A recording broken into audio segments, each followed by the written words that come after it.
pessoal, eu vou explicar um pouquinho a respeito dos diversos tipos de indutores e as suas características aí. Bom, tem uma infinidade de indutor, cada um tem uma aplicação, uma necessidade específica. E a título de curiosidade, o indutor pode ser desde o menor, que seria esse daqui, que é um indutor em SMD. Não sei se dá para vocês observarem aí, mas é bem pequeno. Até indutores maiores que tem sua característica implícita no circuito, de acordo com a necessidade. Os indutores são basicamente constituídos por um condutor, cujas espiras envolvem um núcleo. Esse núcleo pode ser um núcleo de ar, como esse caso aqui. Um núcleo de material ferromagnético, que pode ser aço, que eu dei uma lixadinha aqui para poder observar melhor, ou ferrite, que também não deixa de ser um material ferromagnético. Existem formatos e características também. Esse aqui é um indutor do tipo toroidal, aqui é um indutor do tipo axial e aqui é um indutor do tipo radial. Na realidade, todos eles têm em comum um núcleo de ferrite. Esse aqui tem um núcleo de ferrite e um fiozinho de cobre bem peculiar, que é conhecido como fio de Litz, que na realidade é um fio de cobre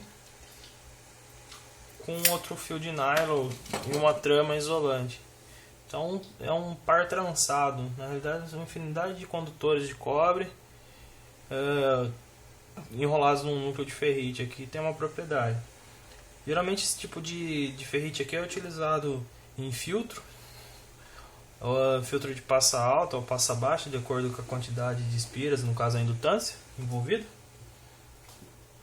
Aí quem já teve a curiosidade de desmontar um rádio da vovó, já deve ter observado aqui um indutor, um fiozinho bem fininho e um pedaço de ferrite. Na realidade isso daqui é antena do rádio AM ou do ondas médias, ondas curtas. O pessoal mais antigo aí vai saber muito bem do que eu estou falando. Aí, relacionado à parte de radiotransmissão, vai ter algumas bobinas em específico. Tem as bobinas osciladoras.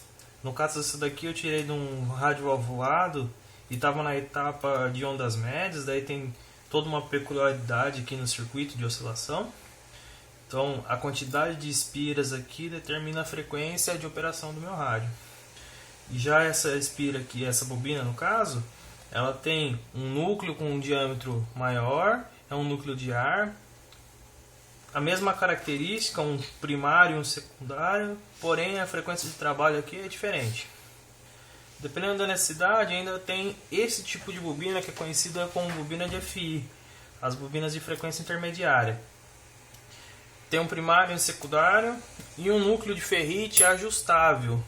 Então aqui tem um parafusinho de ferrite que quando eu preciso casar a impedância, corrigir alguma diferença aqui do circuito, eu utilizo ele para dar um ajuste fino no meu circuito.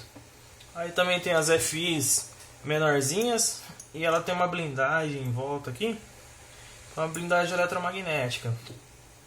Esse tipo de ferrite é muito conhecido como bobina de FI. A cor aqui no caso é um verde, mas existe uma infinidade de cores, cada cor representa um tipo de bobina. Então tem a laranja, a vermelha, a amarela, cada um tem uma característica em específico. E aqui tem um indutorzinho bem pequeno, também é conhecido como choque, bobina choque de RF. Temos aqui também um indutor que parece um transformador, mas na verdade é um indutor.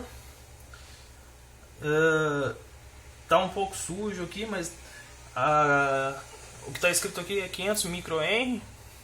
Esse tipo de indutor é muito encontrado na saída dos rádios antigos. Ele era utilizado para casar a impedância do alto-falante, que geralmente o alto-falante era 8 ohms, 4 ohms, daí fazia uma associação com ele e você conseguia diminuir a impedância desse alto-falante. Aqui tem um outro tipo de indutor que geralmente é utilizado nos reatores de lâmpada fluorescente. é um indutor de enrolamento duplo. Então, entrada e saída, né? Entrada e saída. Esse tipo de indutor é muito utilizado como filtro, tá? Então, ele tem um núcleo de ferrite peculiar aqui, que ele é dividido, é particionado. Esse tipo de núcleo aqui é para facilitar a construção dele, tá?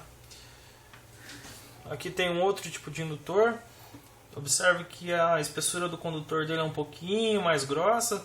Geralmente é utilizado numa etapa do circuito que exige uma corrente maior, tá? Então, o que eu posso falar sobre o indutor é isso. Bons estudos e vamos pegar o nosso material e a apostila e estudar ela com carinho, que em breve terão bons engenheiros aí. Bom, até a próxima, pessoal.